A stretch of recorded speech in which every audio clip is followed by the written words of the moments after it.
Assalamualaikum warahmatullahi wabarakatuh. Selamat datang kembali di Den Bagus Channel. Bayangkan sebuah pagi di pertengahan bulan Juli tahun 1888, kota Cilegon yang biasanya tenang tiba-tiba mencekam.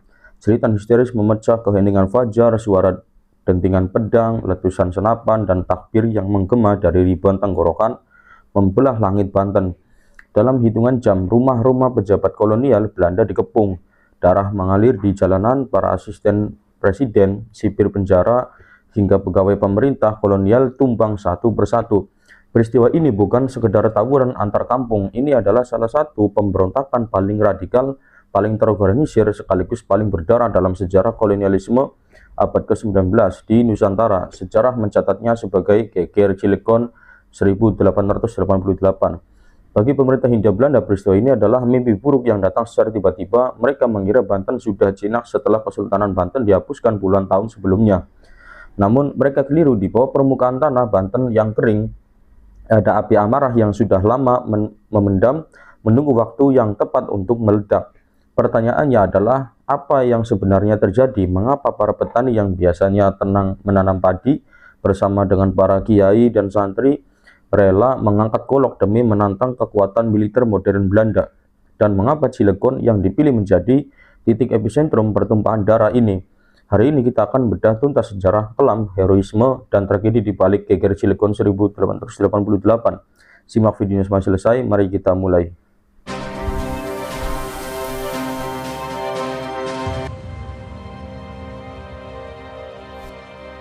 Untuk memahami mengapa Geger Cilegon bisa pecah, kita tidak bisa hanya melihat tahun 1888 saja. Kita harus mundur beberapa dekade sebelumnya, sejak Daendels menghancurkan istana Soroswan dan disusul oleh penghapusan Kesultanan Banten oleh Raffles. Rakyat Banten kehilangan pelindung mereka. Mereka dipaksa tunduk pada sistem administrasi modern Belanda yang dingin dan tidak punya hati. Faktor pertama yang membakar amarah rakyat adalah pajak. Dan percayalah, sistem pajak kolonial saat itu benar-benar mencekik leher. Pemerintah Hindia Belanda menerapkan apa yang disebut sebagai pajak kepala, pajak tanah, pajak usaha, bahkan sampai pajak rumah tangga. Petani Banten yang miskin harus membayar pajak untuk tanah yang mereka garap sendiri. Jika gagal membayar, bersiaplah untuk dicambuk, dipenjara, dan tanah mereka disita oleh pemerintah. Penjajah memperlakukan rakyat pribumi tidak lebih dari sekedar sapi perahan untuk mengisi kas mereka yang kosong setelah Perang Diponegoro dan Perang Padri. Tidak berhenti sampai di situ ya. Ada faktor kedua yang jauh lebih menyakitkan bagi masyarakat Banten, yaitu pelecehan budaya dan agama. Masyarakat Banten dikenal sebagai masyarakat yang sangat religius. Islam bukan sekedar agama yang di sana ya, melainkan identitas, urat nadi, dan harga diri.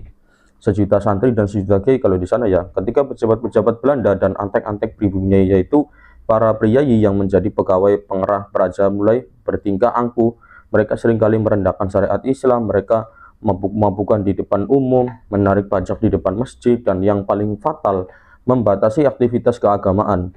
Khotbah Jumat diawasi, pesantren dicurigai sebagai seorang pemberontak, dan para ulama diberlakukan seperti buronan.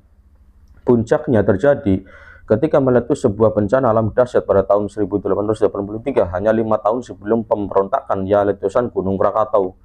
Tahun 1883, Gunung Krakatau meledak dengan kekuatan yang mengguncang dunia.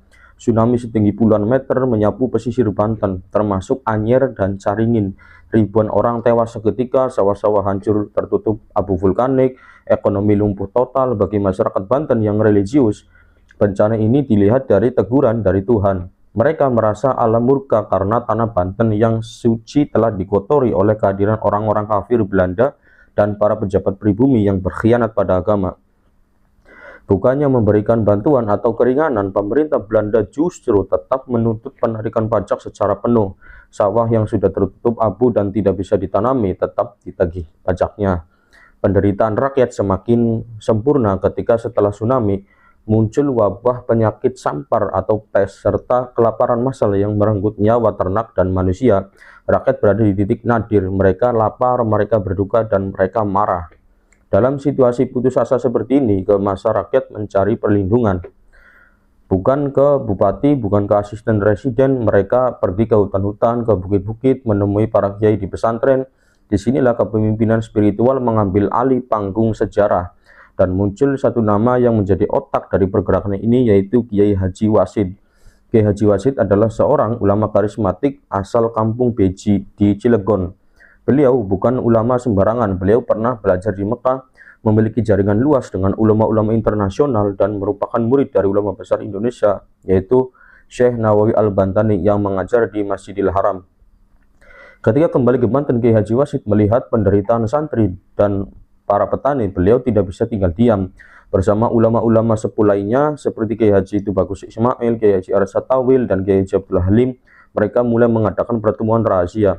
Pertemuan-pertemuan ini dibuat dalam kegiatan keagamaan seperti zikir bersama dan pengajian tarekat, khususnya tarekat Qadiriyah wa Naqsabandiyah. Di bawah bimbingan para kiai, zikir ini berubah menjadi mesin konsolidasi ideologi. Mereka menanamkan doktrin perang sabil atau perang suci melawan penjajah. Bagi mereka, mati dalam membela tanah air dan agama dari penindasan adalah syahid, jalan langsung menuju surga.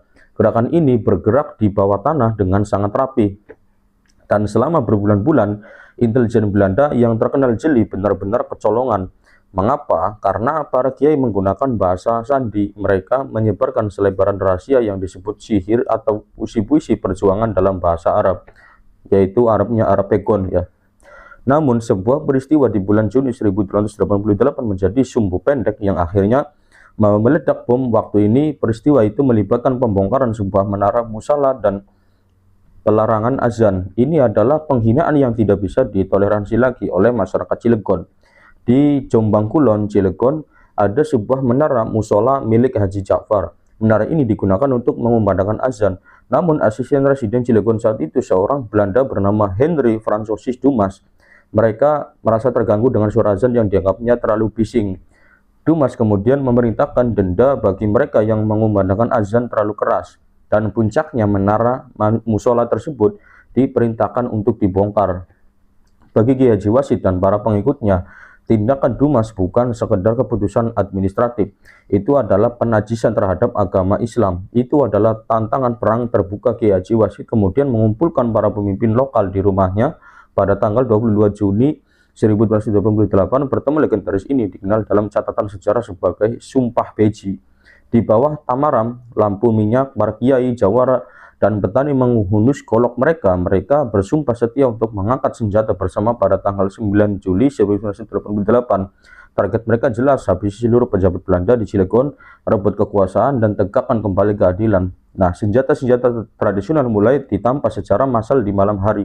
Golok, pedang, dan tombak disiapkan. Hari pengkhianatan bagi kolonial Belanda di Cilegon telah ditentukan. Senin, Fajar, 9 Juli 1888, Cilegon terbangun dalam horor bagi bangsa kolonial. Ribuan massa yang mengenakan pakaian putih-putih dan ikut kepala simbol kesiapan mereka untuk mati syahid mulai bergerak dari berbagai penjuru desa menuju pusat kota Cilegon. Gerakan mereka membelah kegelapan subuh. Nah, pasukan dibagi menjadi beberapa kelompok. Kelompok utama dipimpin langsung oleh Kiai Haji Wasid dan Kiai Haji Tubagus Ismail. Target pertama mereka adalah rumah dinas asisten residen Henry Francois Dumas. Nah, rumah Dumas dikepung. Dumas yang tersentak bangun dari tidurnya mencoba melawan dengan pistolnya, namun ia kalah jumlah. Dalam waktu singkat, Dumas roboh bersimbah darah di halaman rumahnya sendiri. Tidak hanya Dumas, keluarganya pun tidak luput dari amukan massa yang sudah buta oleh dendam kesumat bertahun-tahun. Kelompok lain bergerak menuju penjara Cilegon. Mereka melumpuhkan para sipir, menjebol pintu penjara, dan membebaskan para tahanan politik yang langsung bergabung ke dalam barisan pemberontak. Nah, satu persatu pejabat kolonial menjadi korban. Kepala penjara Jegubles diburu dan tewas. Juru tulis instansi kolonial hingga para priyayi pribumi yang dianggap sebagai pengkhianat atau antek Belanda ikut dieksekusi juga.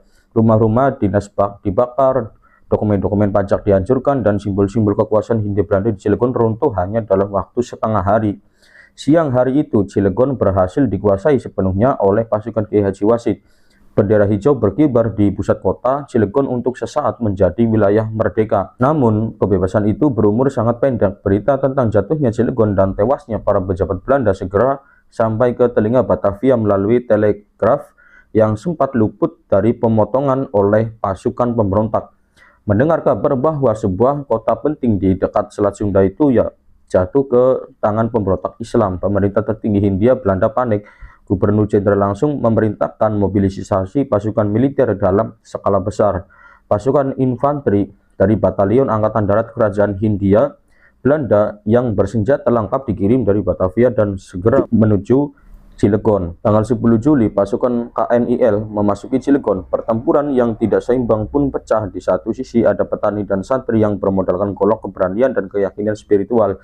Di sisi lain ada tentara profesional dengan senapan modern dan meriam yang mampu memuntahkan ratusan peluru dalam semenit. Pasukan Ki Haji Wasit terdesak, satu persatu pejuang tumbang diterjang peluru panas ya. Pusat kota Cilegon berhasil direbut kembali oleh Belanda hanya dalam hitungan hari. Namun Ki Haji Wasit dan sisa pasukannya menolak untuk menyerah. Mereka mundur ke hutan-hutan di lereng Gunung Gede untuk bergerilya. Belanda melakukan perburuan besar-besaran dan kemudian operasi pembersihan ini berubah menjadi tragedi pembantaian massal. Desa-desa yang dicurigai membantu para pejuang dibakar, rakyat sipil yang tidak tahu apa-apa diinterogasi dengan kejam, disiksa, dan banyak yang langsung ditembak di tempat tanpa pengadilan. Nah, kemudian pelarian dan perlawanan Ki Haji Wasit berakhir pada tanggal 30 Juli 1888. Tempat persembunyian mereka di hutan daerah Sumurgas dikepung rapat oleh pasukan KNIL setelah posisi mereka dibocorkan oleh informan yang tergiur oleh hadiah uang dari Belanda. Meskipun sudah terkepung dan terluka, Ki Haji Wasit dan Ki Haji Tubagus Ismail dan para pengikut intinya menolak opsi menyerah. Mereka memilih melakukan puputan menyerbu ke arah musuh dengan golok terhunus demi menjemput syahid. Ki Haji Wasit gugur setelah tubuhnya ditembus oleh belasan peluru tentara KNIL. Bersamanya gugur pula impian untuk melihat Banten bebas dari cengkraman penjajah saat itu ya. Jasad sang ulama besar diperlakukan dengan keji oleh Belanda untuk menakut-nakuti rakyat agar tidak ada lagi yang berani memberontak. Setelah pemberontakan padam, pengadilan kolonial menjatuhkan hukuman yang sangat berat. Ratusan orang dihukum gantung di depan umum di alun-alun. Sementara itu 94 orang ulama dan tokoh masyarakat yang selamat termasuk Ki Haji Arsyad Tawil dibuang atau diasingkan ke berbagai pelosok Nusantara yang jauh seperti ke Manado, Tondano, Ambon hingga Banda Neira. Pesantren-pesantren di Banten ditutup paksa dan pengawasan terhadap aktivitas keagamaan diperketat hingga berkali-kali lipat. Secara militer, Geger Cilegon 1888 memang gagal total. Pemberontakan ini berhasil dipadamkan hanya dalam hitungan minggu dan bayaran yang harus ditebus oleh rakyat Banten berupa nyawa dan darah sangatlah mahal. Namun, apakah perjuangan Ki Haji Wasit dan para petani Cilegon itu sia-sia? Jawabannya adalah sama sekali tidak. Tragedi ini mengirimkan gelombang kejutan yang dahsyat ke Batavia dan bahkan sampai ke Den Haag. Belanda penjajah menyadari bahwa sistem penindasan yang terlalu kejam bisa melahirkan perlawanan yang sangat radikal. Peristiwa Geger Cilegon ini memicu kritik keras dari kaum liberal di Belanda yang kelak ikut mendorong lahirnya politik etis atau politik balas budi pada awal abad ke-20, sebuah kebijakan yang membuka akses pendidikan bagi kaum pribumi yang dari sanalah lahir generasi intelektual pendiri bangsa Indonesia. Geger Cilegon 1888 adalah bukti nyata sebuah catatan emas dalam sejarah kita bahwa sekecil apapun sebuah daerah, ketika harga diri, tanah air, dan keyakinan mereka diinjak-injak, rakyat kecil bersama para ulamanya bisa bersatu dan meruntuhkan keangkuhan sebuah imperium besar. Ki Haji Wahid Hasyim dan para petani Banten tidak mewariskan kemenangan fisik, tetapi mereka mewariskan satu hal yang jauh lebih berharga, yaitu api keberanian. Bagaimana menurut kalian tentang kisah Geger Cilegon ini? Tulis pendapat kalian di kolom komentar di bawah. Dan terima kasih karena sudah menyimak. Saya Den Bagus, sampai jumpa di video selanjutnya. Wassalamualaikum warahmatullahi wabarakatuh.